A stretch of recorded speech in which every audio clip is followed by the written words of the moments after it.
But then there are those people who like to actually wait for the, whatever ball there is. It's not, coming down, but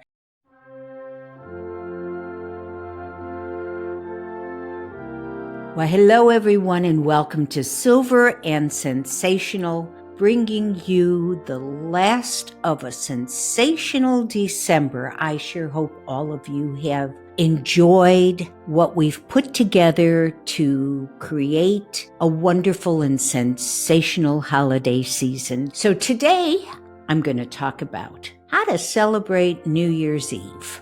And maybe for those of you who don't want to stay up that late, maybe you prefer to do something on New Year's Day. So let's get right into it.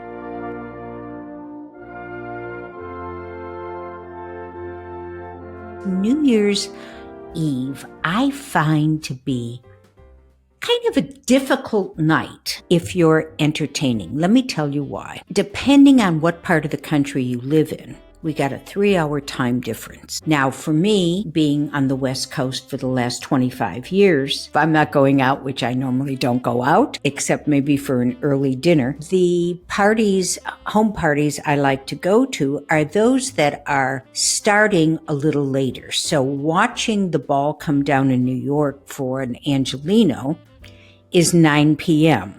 But then there are those people who like to actually wait for the, whatever ball there is. It's not, coming down, but for the midnight hour. So if you're one of those people that likes to stick to the midnight hour, I say start that party late. Certainly no earlier than 9 o'clock. I think if you do, your invite to be nine-ish, it leaves it open. I mean, 3 hours is a very long time before the actual event. And then, you don't want New Year's 12 o'clock to come. Everyone says, kisses and then walk out the door. So I don't think that that's necessarily the best way. So I like to, think of people doing their parties a bit later.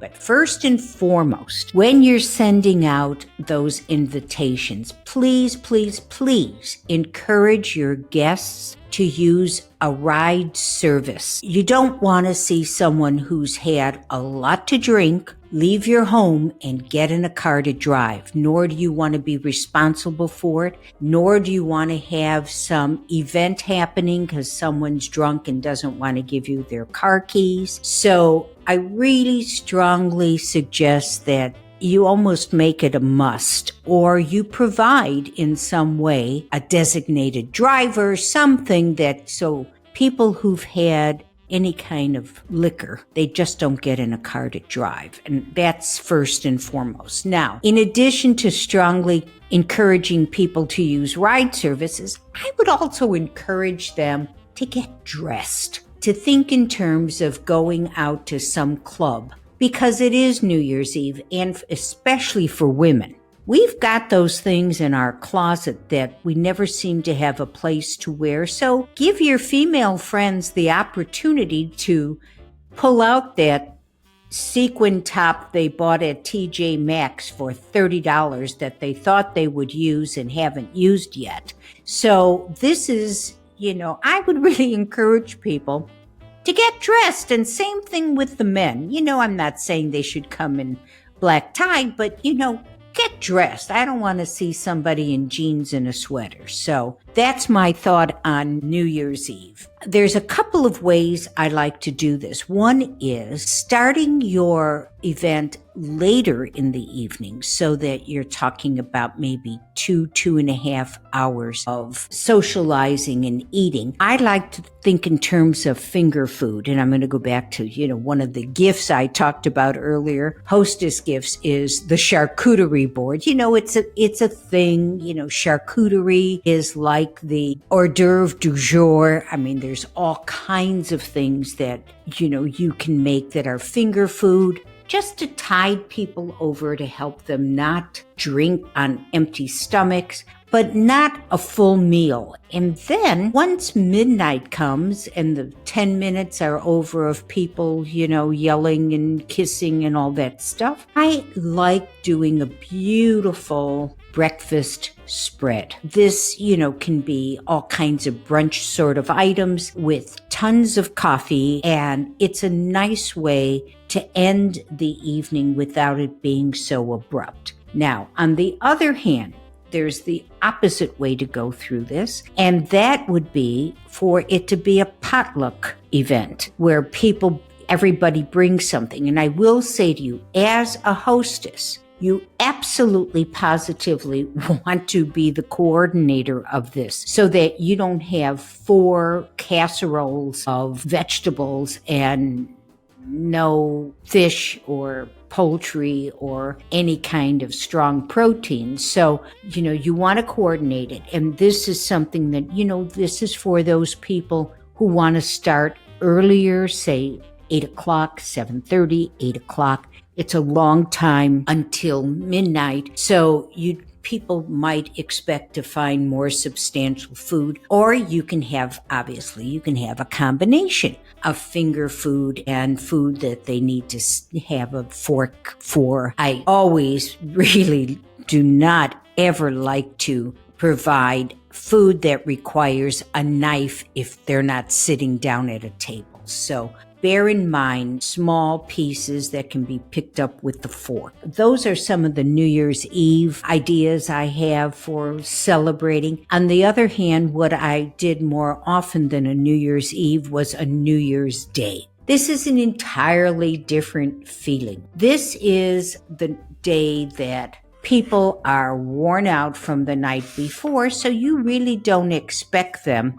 to come all dressed up. This is the time to say, come in your sweats. We got the TVs on for the football games, and this is when I like to make a great big pot of chili, chop up all the accoutrement, shredded cheese and sour cream and green onions and whatever else you do, and then having bites, maybe a spinach bread or smoked salmon on blinis, something that is, this is the new year. Now, whether it's New Year's Eve or New Year's Day, I really like the host to be providing the beverages. For New Year's Day, you could do pitchers of mimosas or Bloody Marys. I would do a prescribed cocktail for those who want to drink. Obviously, you have the sparkling waters and all the other stuff, but I would definitely not think in terms of having to have an open bar, but rather having something that you've made in pitchers and you keep refilling it. Could be margaritas, could be sangrias, depending on what you want to. Excuse me while I try to fix my hair, which I can't understand why this barrette is not holding it tight. So here you go. And I will do this so it stops annoying me and then causing annoyance to you. Anyway, that's what I would think in terms of, having some great desserts on hand, as well as trail mixes and pretzels and popcorn and nuts and all that kind of thing for people while they're watching the games, have something to munch on. If you're not hosting and you are lucky enough to be someone's guest, please do your part and get yourself put together, dressed well. You don't need to be told that. And make sure you have provisions for your ride share so that you are not causing your host any concern about your safety in getting home, because you've already made arrangements for that, or coming to her home without looking like you so appreciate her inviting you and it's being a special occasion. Now, of course, you're going to ask, what is the dress code if it's not provided? But whatever she says, even if she says casual, my God, casual is a nice sweater and a nice pair of pants. Okay? Let's remember that. So it's also very important to be a good guest. In the meantime, gosh, do I wish you all a very happy and peaceful new year. All good things for all of us. I appreciate you so much for being so supportive and look forward to being with you next year as I journey to Paris and share my experiences with you. In the meantime, thank you so very much. Happy New Year. God bless. Bye now.